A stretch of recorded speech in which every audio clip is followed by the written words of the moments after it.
Marvel a passé 3 films entiers à empêcher Spider-Man d'être Spider-Man. 3 films où Peter n'était que le petit protégé de Tony Stark. Et là, d'un coup, il répare tout. Il lui rend sa ville, sa solitude, son humour, ses vrais combats de rue. Spider-Man Brand New Day vient tout juste de sortir et je vous avais promis une vraie analyse complète, alors la voilà. On continue le compte à rebours Doomsday jusqu'au 16 décembre 2026. Tu connais le principe, chaque semaine, on revoit un film du MCU. Je te donne tous les détails cachés, les références aux comics et à la pop culture. Et on classe chaque film dans une tier list. Aujourd'hui, exceptionnellement, on saute dans le tout dernier. Voici l'épisode 18 du Projet Card sur le film.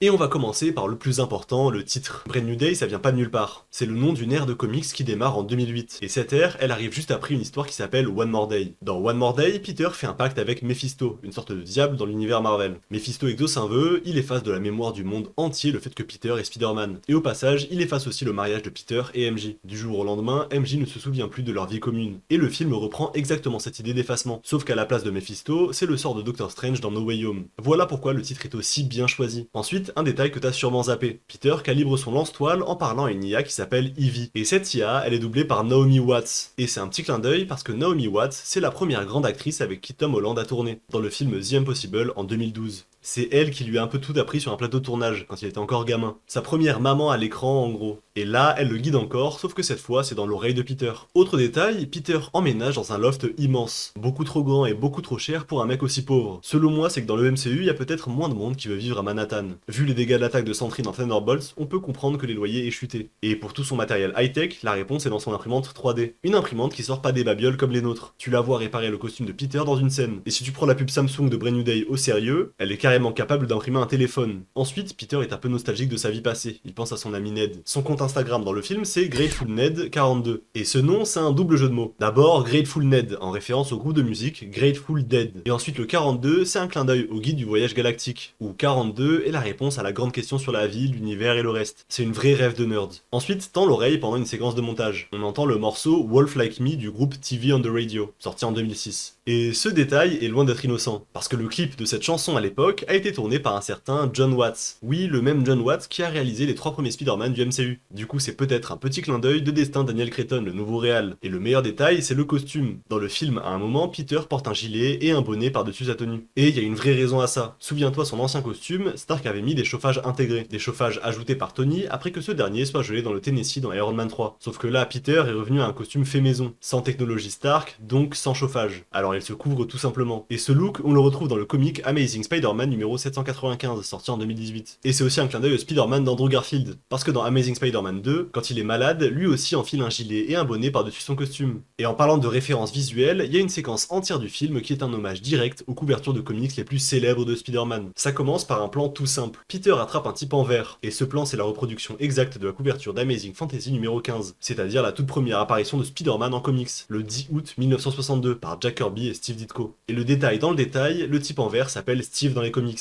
un hommage direct à Steve Ditko. Ensuite, Gargan débarque avec son exosquelette de scorpion, et si tu regardes bien, il contrôle le mouvement de sa queue avec le geste de son bras, comme un uppercut. Et ce cadrage, c'est la reproduction d'une couverture d'Alex Saviuk, sur Spider-Man Adventures numéro 2. Et c'est là que ça devient dingue. Le réal, destin Daniel Cretton, a expliqué que tous ces plans qui reproduisent les comics ont été tournés au ralenti à 420 images par seconde. C'est 14 fois plus lent qu'un plan normal à 30 images par seconde. D'où ce côté figé comme une planche de comics qui prend vie. Et le film continue d'enchaîner les hommages. Boomerang, c'est la reproduction d'une couverture d'Eric Larsen sur Amazing Spider-Man numéro 345 en 1991. Tarantula, lui, reprend sa toute première apparition, une couverture de Ross Andrew sur Amazing Spider-Man numéro 134 en 1974. Ramrod reproduit une couverture d'Ed Hannigan sur le campus de l'université Empire State. C'est un cyborg avec des plaques de métal sur la tête, les épaules et le torse. Un personnage perso introduit dans Daredevil numéro 103 en 1973. Il est joué par Billy Clemens, qui a dit sur Instagram être heureux d'avoir été gardé au montage, parce que d'autres scènes avec des acteurs reconnaissables ont été tournées et coupées au montage. Et franchement, ça me rend curieux de savoir qui d'autre était prévu. Et il y a aussi les débuts dans le MCU de Tombstone, alias Lonnie Lincoln, joué par Marvin Jones 3. Son plan reprend une couverture de Sal Buscema sur Spectacular Spider-Man numéro 142 sorti en 1988. Et le film adore aussi jouer avec le reste de l'univers Marvel, avec des connexions aux séries et même à d'autres Spider-Man. Dans le film, Peter reçoit la clé de la ville, et c'est la nouvelle mairesse de New York qui lui remet, Sheila Rivers.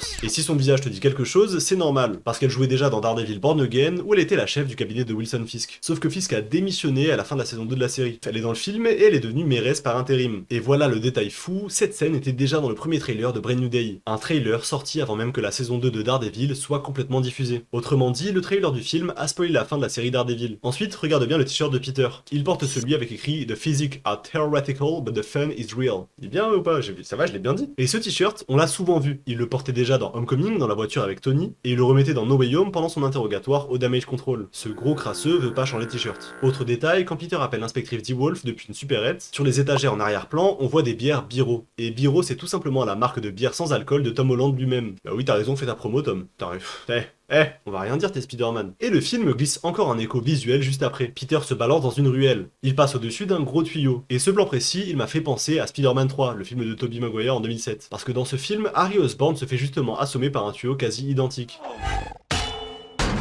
Et une fois que l'action démarre vraiment avec l'attaque des blindés, le film continue de semer des détails partout. Pendant l'attaque, un tank envoie une voiture de police vers un gamin en trottinette. Peter le sauve juste à temps, et lui dit une phrase toute simple.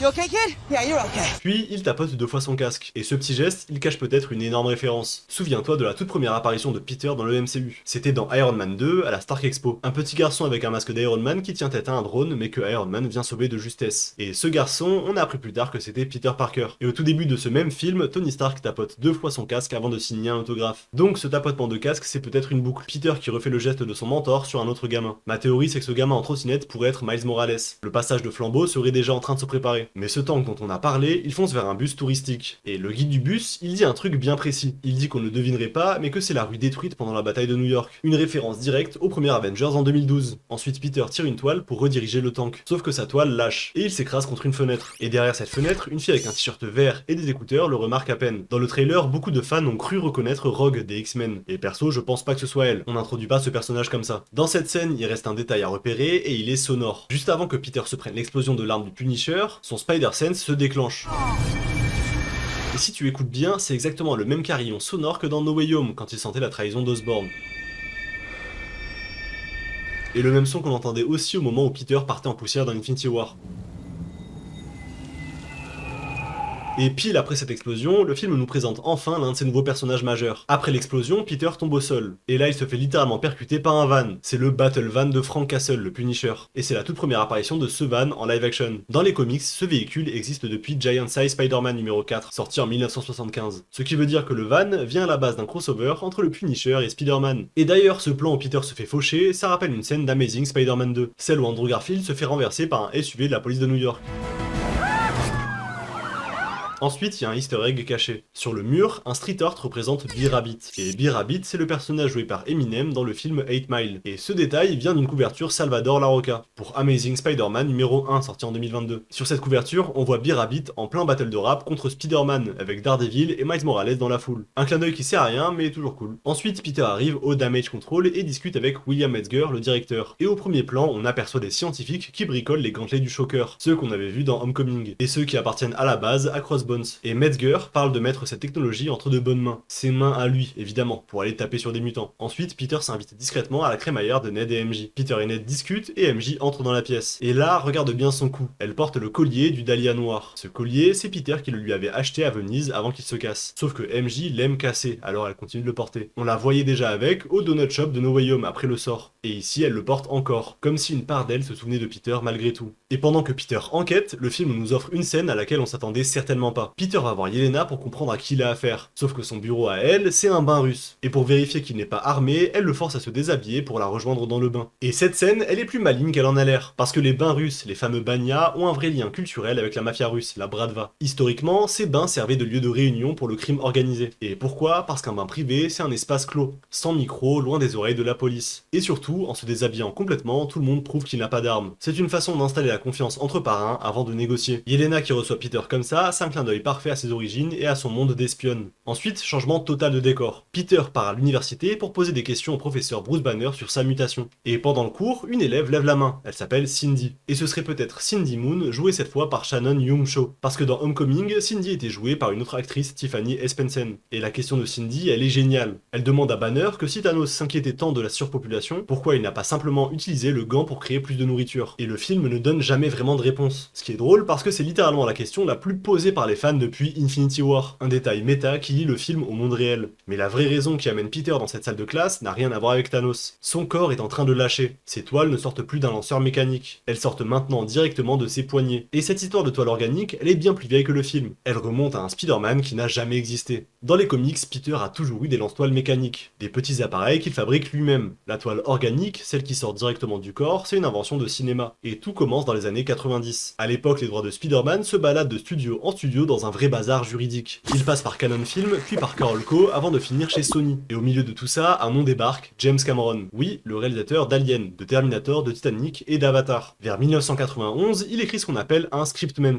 un mélange de script et de traitement pour un film Spider-Man. Et dans son histoire, il change un truc fondamental. Pour Cameron, la transformation de Peter, c'est une métaphore de la puberté. Un corps d'ado qui change, qui devient étranger à lui-même. Alors plutôt que des gadgets, il imagine que la toile sort directement du corps de Peter. Une mutation biologique, comme si Peter devenait vraiment mi-homme, mi-araignée. Sauf que le film de Cameron ne se fera jamais. Problème de droit, bataille juridique, studio au bord de la faillite, tout tombe à l'eau. Mais son idée, elle survit. Parce que quand Sam Raimi récupère le projet pour le film de 2002, son scénariste David Kopp lit le fameux scriptment de Cameron. Et il garde l'idée de la toile organique. Il a dit lui-même en interview, c'était l'idée de Cameron, et il était content de l'utiliser. Voilà comment pour toute une génération, la toile organique est devenue la norme au cinéma. Et moi le premier, quand j'ai découvert les films quand j'étais tout petit, ça faisait partie des pouvoirs de Spider-Man pour moi. Et je me souviens même avoir été indigné que le Spider-Man de Andrew Garfield ait des lance-toiles. D'ailleurs, les fans de comics ont poussé un vrai soupir de soulagement quand le Spider-Man d'Andrew Garfield a récupéré ses lance-toiles mécaniques. Et c'est là que Brand New Day devient malin. Le film suggère que cette toile organique, c'est la prochaine étape naturelle de l'évolution de Peter. Son ADN d'araignée qui prend le dessus à mesure qu'il s'isole. Plus Peter est seul, moins il a de gens pour l'ancrer dans son humanité. Et plus l'araignée, elle, remonte à la surface et prend sa place. Et cette obsession de Peter à vouloir contrôler sa mutation va le pousser à inventer quelque chose de bien plus dangereux qu'il ne le croit. Peter interroge Banner sur son inhibiteur. Ce petit appareil au poignet qui garde Banner en forme humaine, au lieu de le transformer en Smart Hulk. D'ailleurs, si tu regardes bien, l'inhibiteur a un numéro de série à peine lisible, ASM 14. Une référence à Amazing Spider-Man numéro 14, sorti en 1964. Le tout premier crossover entre Hulk et Spider-Man. Les deux discutent, et sans rentrer trop dans les détails, Peter suggère que si Banner arrive à diffuser sa radiation gamma avec ce dispositif, est-ce qu'on pourrait pas activer ou désactiver certaines expressions de gènes à volonté? Et Peter s'emballe, il se met à rêver d'un appareil capable de supprimer automatiquement n'importe quelle mutation génétique. Sauf que Banner, lui, voit tout de suite le danger. Il le prévient, un inhibiteur pareil, universel, pourrait contrôler absolument tous ceux qui ont des pouvoirs. Mais Peter en a vraiment besoin pour son problème, alors il crée ce dispositif. Et c'est là qu'absolument tout le reste de l'univers Marvel change. Parce que ce que Peter a créé, c'est le prototype de l'inhibiteur mutant. Le genre de technologie qu'on retrouve dans tout l'univers X-Men. Les colliers inhibiteurs qui coupent les pouvoirs des mutants prisonniers. Le fameux remède anti-mutant. Et plus loin encore, toute la logique des sentinelles de Bolivar Trask. Ces robots créés pour traquer et neutraliser les mutants. Une technologie qui va servir à enfermer, contrôler et persécuter des générations entières. Et si dans le MCU c'était Peter Parker le point de départ de tout ça? Peter le gentil, celui qui veut juste se soigner lui-même, deviendrait sans le savoir le père de la technologie qui va terroriser les mutants. Ce serait une ironie tragique parfaite. L'un des héros les plus purs du MCU qui pose par accident la première pierre de la pire arme anti-mutant de l'univers. Reste à voir si Marvel osera vraiment aller dans cette direction. Et tout ça nous mène au gros morceau du film, le combat contre Hulk. Le premier move de Hulk, c'est d'attraper Spider-Man par les jambes et de le fracasser au sol. Exactement comme il l'avait fait avec Loki dans Avengers et avec Thor dans Ragnarok. Sauf que là, il y a un problème pour Hulk, il n'a jamais combattu Spider-Man et il n'est pas du tout prêt à son agilité. Du coup, Spider-Man lui grimpe sur le dos et Hulk le perd de vue. Et ce visuel, il remonte à leur tout premier duo dans les comics Amazing Spider-Man numéro 14. La boucle est bouclée. Puis la toile de Peter finit par piéger Hulk, mais Hulk se libère avec son autre attaque iconique, le Thunderclap. Ce coup où il claque des deux mains pour créer une onde de choc. On l'avait déjà vu dans le film Hulk de 2008 quand il éteignait des flammes d'hélicoptère avec.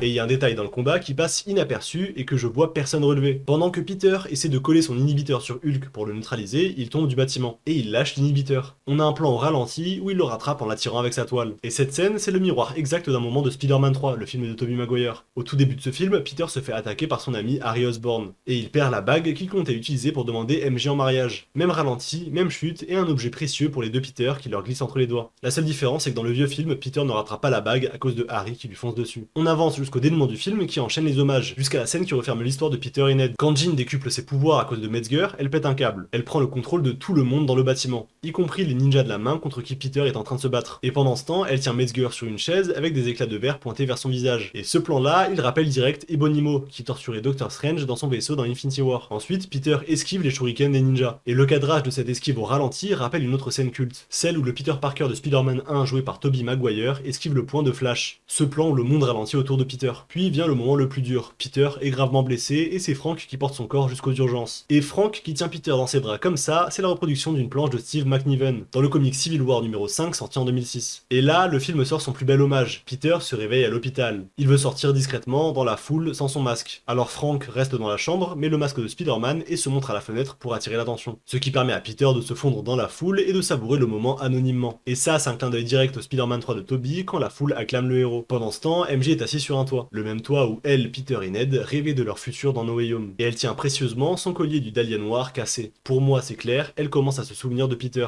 Et la dernière scène du film, c'est celle qui confirme tout. Peter se représente à Ned avec leur poignée de main secrète. Et là, Ned refait les étapes exactes sans réfléchir. Il lève les yeux sous le choc et dit: Peter? Alors est-ce que c'est juste parce que MJ a dit que Spider-Man s'appelait Peter sans faire exprès? Moi je pense que Ned se souvient de tout. Faut se rappeler que Ned a quand même un don de magie installé dans No Way Home. Un don qui surprend même un peu Strange. Et pour vraiment terminer sur ce film, faut parler de sa scène post-générique, parce qu'elle cache une incohérence que personne n'a relevée. À la toute fin, après le générique, une application cherche Spider-Man dans New York, et elle le localise en plein milieu de l'espace. Cette appli c'est le Spidey Tracker. C'est Ned qui l'a développé dans le film pour retrouver Spider-Man et le remercier de l'avoir sauvé pendant le lycée. Sauf qu'il ne sait pas encore que ce Spider-Man c'est son meilleur ami oublié. Et voilà le problème, cette appli n'est pas connectée à un vrai GPS posé sur Spider-Man. En réalité, ce sont les utilisateurs qui alimentent la base de données. Chacun signale où et quand il a vu Spider-Man. Donc si l'appli le localise dans l'espace, ça veut dire une chose. Quelqu'un dans l'espace a pris le temps d'ouvrir l'application pour signaler la position de Peter.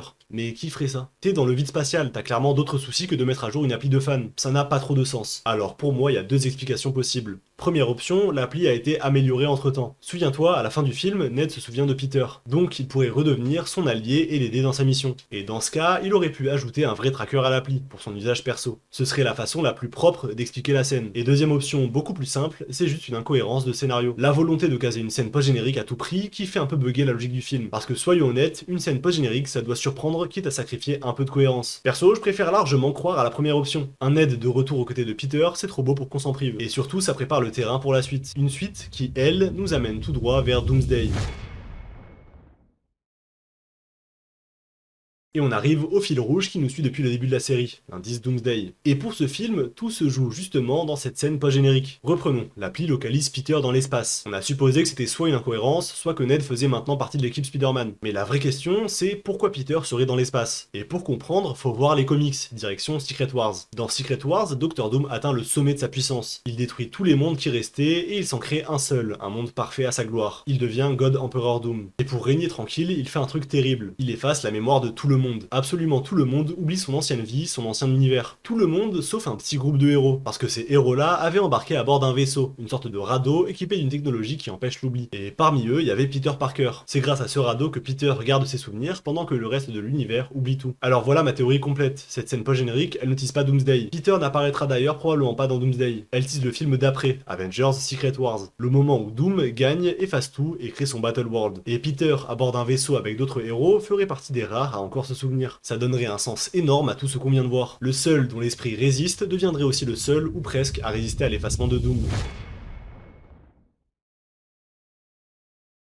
On passe au verdict, et je vais être direct. Pour moi, c'est le meilleur Spider-Man du MCU, et de très loin. Faut d'abord se remettre dans le contexte. Pendant 3 films, le Spider-Man du MCU a été empêché d'être Spider-Man. Il était le petit protégé de Iron Man, avec des costumes bourrés de technologie Stark, des drones, des IA. Un Peter qui n'avait jamais vraiment le droit d'être seul, débrouillard, fauché comme dans les comics. Et là, Destin Daniel Cretton débarque et il répare tout. Premier gros point, l'écriture des personnages. Pour une fois, on n'a pas juste du fanservice balancé pour te faire créer dans la salle sans rien derrière. Chaque personnage a une vraie histoire, une vraie profondeur. super-héros-monstres. Tu y crois, tu sens qu'ils existent, qu'ils ont un passé, des blessures, des trucs à régler. Et dans un film de super-héros en 2026, c'est devenu assez rare. Et le truc que j'ai préféré, c'est les combats. Enfin, on a un vrai Spider-Man qui se bat. Pas contre un portail géant dans le ciel, contre des menaces de rue, du concret, du corps à corps. Et toujours avec son humour, ses vannes en plein combat, exactement comme dans les comics. Et d'ailleurs, ces rumeurs qui disaient que la chorégraphie s'inspirait des jeux Insomniac, les Spider-Man sur PS4 et PS5. Eh bien, c'est vrai. Il y a même une scène précise qui fait un écho tellement direct au jeu que tu peux pas la louper. Et je te parle même pas des scènes où il se balance qui sont exceptionnelles. On sent l'inspiration du Spider-Man d'Andrew Garfield, surtout sur ce plan en semi-POV, caméra embarquée, comme si t'étais accroché à la toile avec lui. Et perso, je suis convaincu qu'ils ont carrément pris le vrai Spider-Man pour tourner ces scènes-là. Et visuellement, le film est littéralement saturé de couleurs. New York est vivant, coloré, plein de vie. Et pourtant, à chaque fois que Spider-Man apparaît, il sort de l'écran. Les couleurs vives de son costume explosent, tu vois que lui. Alors on met enfin John Watts à la poubelle, il a passé 3 films à empêcher Spider-Man d'être Spider-Man. Et destin Daniel Cretton, lui, il a sauvé le personnage. Il a rendu à Peter tout ce qu'on lui avait pris. Sa ville, sa solitude, ses vrais combats, son humour, son âme. Et pour tout ça, je le place sans hésiter en rang A. Le meilleur Spider-Man du MCU et l'un des meilleurs films Marvel de toute cette phase. Et toi, tu mets où Spider-Man Brand New Day dans ta tier list? Mais surtout la vraie question du jour, pour toi, quel est le meilleur Spider-Man de tous les temps au cinéma? Est-ce que ton cœur reste chez Tobey Maguire ou chez Andrew Garfield?